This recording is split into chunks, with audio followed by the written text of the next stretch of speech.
The rain hammered the tin roof of our family's old Ford pickup like gunfire, but it was Maximus's voice that shattered me first. "You're a freak, Leo, always have been. No wonder Dad looks at you like you're a disappointment." His words sliced through the cab, sharp as the switchblade he kept tucked in his boot, the one he'd used to carve our initials into the oak tree behind the house back when we were kids and the world still felt conquerable. I gripped the steering wheel until my knuckles bleached white, tasting blood from where I'd bitten my lip to keep from screaming back, because deep down, even at 17, I knew his cruelty wasn't just about me. It was a mirror he refused to face. That was the night everything cracked open. The summer of 2008, in our dusty corner of rural Ohio, where cornfields stretched like endless accusations under a sky bruised purple by storm clouds. Maximus, 2 years my senior, was the golden boy. Quarterback on the high school team, valedictorian bound, with a jawline that could cut glass and a laugh that made teachers forget his occasional detentions. I was the shadow, bookish, quiet, the one who lingered too long in the school library sketching faces in the margins of my notebooks. Faces that were always a little too soft, a little too like the boys in the forbidden magazines I'd hide under my mattress. We'd been inseparable once, building forts in the woods, whispering secrets under the covers about running away to California where the beaches were lined with palm trees, and no one cared who you loved. But puberty hit Maximus like a freight train, turning his easy affection into something armored, something that eyed my weirdness with growing suspicion. Started small. I'd catch him staring when I'd hum along to indie folk tunes on the radio instead of blasting classic rock, or when I'd linger in the bathroom mirror adjusting my hair just so. "Man up, Leo," he'd say, punching my arm a beat too hard, his grin not quite reaching his eyes. By junior year, the punches turned to jabs, literal and otherwise. He'd accidentally out me to his buddies during locker room banter, twisting my admiration for a classmate's poetry into something sordid. "Leo's got a crush on Jake's limericks. Thinks it's romantic or some shit." Laughter would ripple through the team, and I'd force a chuckle, heat crawling up my neck like fire ants, praying no one saw the truth in my flushed cheeks. Home was no refuge. Dad, a stoic mill worker with calluses like tree bark, would grunt approvals at Maximus's trophies while his gaze slid past me like I was fog. Mom, bless her, tried baking my favorite apple pie on bad days, but even she whispered once, after a particularly brutal taunt from Maximus, "Why can't you be more like your brother?" I buried it all. Buried the ache of wanting to tell Maximus that the reason I stared at boys wasn't a phase. It was me, raw and unchangeable. Buried the fantasies of him pulling me into a hug that lingered too long, his breath warm against my ear, before shoving the thought away like poison. He was my brother, my protector turned persecutor. And in the suffocating heat of that Ohio summer, I learned to build walls higher than the silos dotting our horizon. The night of the storm, we'd been driving back from a bonfire party where Maximus had downed too many beers and I'd nursed a warm soda, watching from the shadows as he flirted with cheerleaders whose names he wouldn't remember. On the way home, slurring slightly, he'd turned on me. "You're ruining everything, you know that?" Acting all sensitive, like some pansy-ass poet. "If Dad knew." He trailed off, punching the dashboard, and in that pause I saw it. A flicker of his own terror, mirrored in the lightning cracking outside. I pulled over on a gravel shoulder, the truck's headlights cutting twin beams into the downpour. "Knew what, Max? That I'm not you? That I don't fit your perfect fucking mold?" My voice broke, the first time I'd ever raised it to him, and for a heartbeat, his blue eyes, so like mine, yet hardened by secrets, widened in shock. Then the mask slammed down. "Get over yourself, freak." He shoved the door open, stumbling into the rain, leaving me with the echo of his boots crunching away into the night. I sat there until the engine sputtered cold, tears mixing with the condensation on the windshield, wondering if blood really was thicker than the lies we told ourselves. The years that followed were a slow bleed. I escaped to Columbus for college on a partial scholarship, majoring in literature because words were the only weapons I trusted. Maximus stayed local, enrolling at Ohio State on a football ride that fizzled after a knee injury his sophomore year. He came home a ghost of himself, limping slightly, trading cleats for a job at the local auto shop, his charm curdling into bitterness. We drifted, holiday cards and stilted phone calls the thin threads holding us. I built a life in the city, Cramped apartment above a falafel joint. Late nights typing stories on a second-hand laptop. Tentative dates with guys who saw through my hesitations. There was Ethan, a barista with freckles like constellations and a laugh that thawed my guarded heart. We'd meet at coffee shops, his hand brushing mine over shared mugs, and for the first time, I whispered my truths without flinching. I'm gay, Ethan. Always have been. He smiled, squeezing my fingers. Good, because I'm falling for you, poet boy.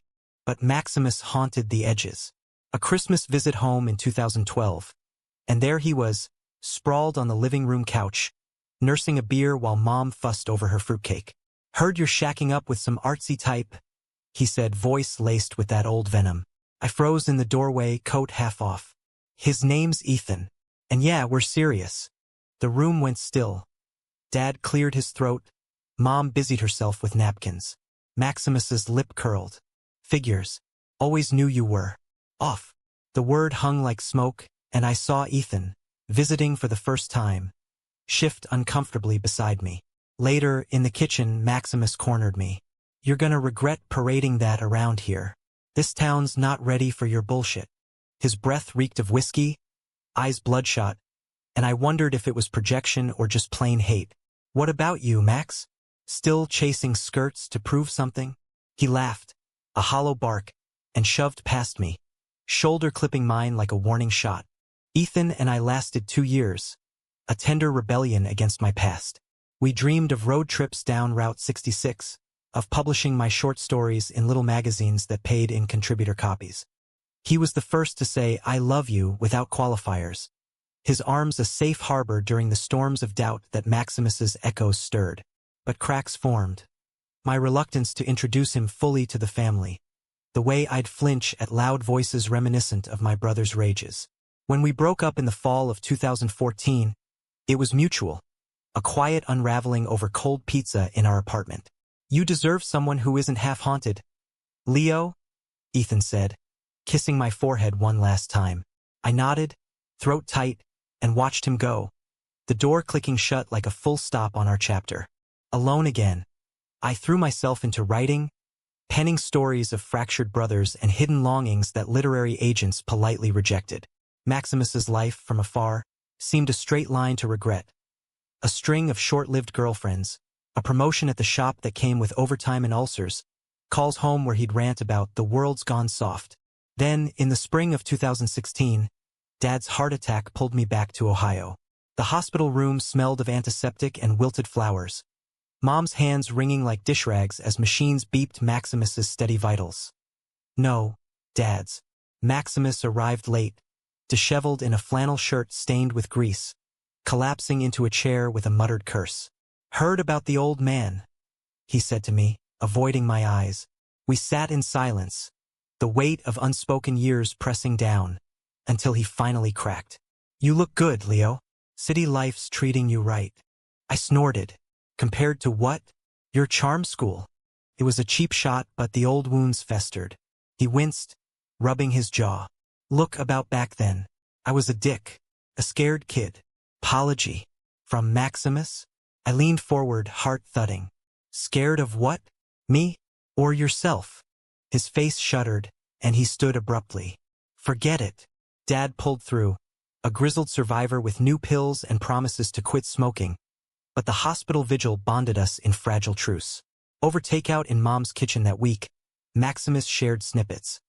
A girl named Sarah who'd left him for someone more stable. The knee that ached in the rain. I told him about my latest rejection letter. The novel gathering dust. For a moment we were boys again, trading stories like baseball cards. But trust is a slow rebuild, and mine came with rebar. I returned to Columbus wary, yet hopeful, exchanging emails that skirted the deep cuts. Then, in the summer of 2018, opportunity knocked. A job offer at a small press in New York City, editing queer lit anthologies. Big Apple, huh? Maximus texted, a rare emoji, a thumbs up, tacked on. Don't get lost in the rainbow parade. I laughed it off, but the barb lingered. New York swallowed me whole. Subways rattling like confessions, skyline piercing the sky like defiant fingers. I rented a walk-up in Brooklyn, walls thin enough to hear neighbors' arguments, and dove into the scene. Open mics where I'd read pieces about brothers and betrayals, drawing nods from men with stories etched in their smiles. That's where I met Javier. He was a photographer, all sharp angles and quiet intensity, capturing street life in black and white frames that stripped souls bare. We collided at a gallery opening in Williamsburg, my elbow knocking his wine glass, red splashing like accusation on the white floor. "My bad," I stammered, and he grinned, mop of curls falling into eyes the color of aged whiskey. "Art's better with stains." Conversation flowed like the East River, his Puerto Rican roots in the Bronx, my Ohio ghosts. By closing time, we were trading numbers, and weeks later, over dim sum in Chinatown, he asked about family. I hesitated, then spilled. Maximus, the mockery, the mirror we both dodged. Javier listened, hand on mine. "Sounds like he's fighting his own war. Doesn't make yours less real." Our romance bloomed in stolen moments. Picnics in Prospect Park, his camera clicking as I read aloud from dog-eared Kerouac. Nights tangled in sheets, whispering futures without the weight of pasts. He made me believe in repair, in love as a bridge over chasms. "You're not your brother's shadow, Leo," he'd say, tracing my collarbone. "You're the light he couldn't see." I started querying agents again, a manuscript about two brothers, one out, one closeted, circling the drain of possibility. Maximus called sporadically, voice tinny over the line. Complaints about the shop's new owner. A vague mention of dating this girl from Toledo. I probed gently, "Anyone special?" But he'd deflect with jokes about my fancy city life. The fracture came unannounced, a betrayal wrapped in concern. It was November 2019, the city crisp with impending snow, when my phone buzzed with a voicemail from Mom. "Leo, honey, Maximus. He's in trouble. Come home if you can." Heart in throat. I booked the red eye, Javier's worried kiss lingering at the gate. The farm looked shrunken under gray skies, leaves skittering like fleeing secrets. Mom met me at the door, eyes red-rimmed. "He's been drinking more," said something about losing everything. Dad shuffled in the background, silent sentinel. Maximus was in the barn, hunched over a workbench littered with tools and empty cans. His once broad shoulders slumped like defeated wings. "Bro," I said, stepping into the dim light scented with oil and regret. He looked up, face gaunt, stubble shadowing his jaw. "Didn't think you'd come." We talked haltingly. His job teetering on layoffs, Sarah's ghost, the knee that whispered failure with every step. Then, unprompted, he cracked open. "Remember that night in the truck? I wasn't just mad at you, Leo. I was terrified. Because every time I saw you owning your shit, even quietly, it hit too close." My breath caught. "Too close to what?" He stood, pacing, fists clenched. "To me. The way I'd look at the guys on the team, wonder. Fuck. I pushed you away so I wouldn't have to face it." The confession hung, electric as the storm of years ago. Gay. My brother, perfect, mocking Maximus, was gay. Relief warred with rage. This was the key to his cruelty, the poison in his barbs. "All those years, you made me feel like a monster for the same damn thing." He stopped, eyes pleading. "I know. God, I know. I hated myself more than you. Thought if I buried it deep enough." Tears tracked his cheeks, and for the first time, I saw the boy beneath the armor. The one who'd carved our initials intertwined, promising forever.